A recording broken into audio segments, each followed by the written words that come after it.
What's up, everyone? I'm Coach D. So listen, the amount of support that I get from you guys, the positive comments, I want you guys to know that none of that goes unnoticed. This page has grown exponentially in the last few weeks, and I really try to get back to as many comments as I can, but I want you guys to know how much I appreciate you. So please keep liking, keep sharing, keep commenting, keep subscribing. I really do appreciate it. So, for any of you guys who thought that Nikki Haley might stand for anything, I hate to be the bearer of bad news, but I did warn you guys months ago when she dropped out of the race. At some point, they all go back and kiss the ring. Nikki Haley ran a pretty good campaign against Donald Trump, and she said some things that resonated with a lot of people, a lot of Republicans and a lot of independents. But again, at some point, they go back and they kiss the ring. So Nikki Haley released this ad yesterday. What you see is people who love America, who are genuinely concerned about the future. I came away with complete faith of how blessed we are. What I always hope and will always fight for is the core principles of the Republican Party need to be there. It's the idea of freedom. It's the idea of capitalism. It's the idea of making sure that government was intended to protect the rights and freedoms of the people. I have to make a decision between two. I don't have the luxury of dealing with anything else. When my daughter complains about groceries, I care about that. When my son is worried about getting a job and how he's going to afford insurance, I worry about that. When I look at what's happening on the border and safety, I care about that. So as a voter, I am not going for the person I like, and I'm not voting on style. I'm voting on substance. And I, as a voter, have to make the same decision you do. And that's the decision I make. At the end of the day, I'm an American, and I get the right to choose who I'm going to vote for. And that's what I'm doing. So that was well crafted to say that she's voting for Donald Trump without ever saying his name. And she has reduced Donald Trump's antics, his misogyny, his racism and bigotry to style. We're not talking about style here. She said when her daughter complains about groceries, she has to think about that. Donald Trump has no plan to lower the price of your daughter's groceries. She said when her son complains about getting a job, she has to think about that. We've seen the highest job growth in history under the Biden-Harris administration. She said when she looks at what's happening at the border and safety, she cares about that. Yet she plans on voting for the man who killed a border bill just for politics.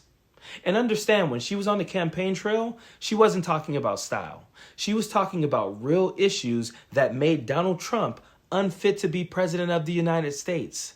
And I have the receipts. I think it's because Donald Trump and J.D. Vance need to change the way they speak about women. You don't need to call Kamala dumb. She didn't get this far, just by accident. She's here. That's what it is. She's a prosecutor. You don't need to go and talk about intelligence or looks or anything else. The truth of the fact is we have to seriously look. This is a man that put us $8 trillion in debt in just 4 years. Think about that. This is a man who praised China's President Xi a dozen times after China gave us COVID. This is a man who now wants to go and put 10% tariffs across the board, raising taxes on every single American. Think about that for a second. That's what we're talking about. This is a man who continues to go and talk about himself and distracted with all the other things. But that night in New Hampshire, after the court case, he's never once talked about the American people. The teleprompter, he gets unhinged. And he, in that moment, went and said that any NATO country that wasn't pulling their weight, that he would not defend them. He went and took it a step further and said any country not pulling their weight, that he would actually encourage Putin to invade them.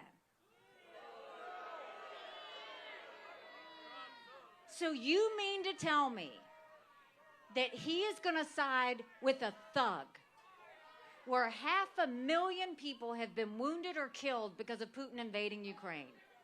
But more than that, he's going to side with a thug who kills his political opponents? He's going to side with a dictator who arrests our American journalists and holds them hostage?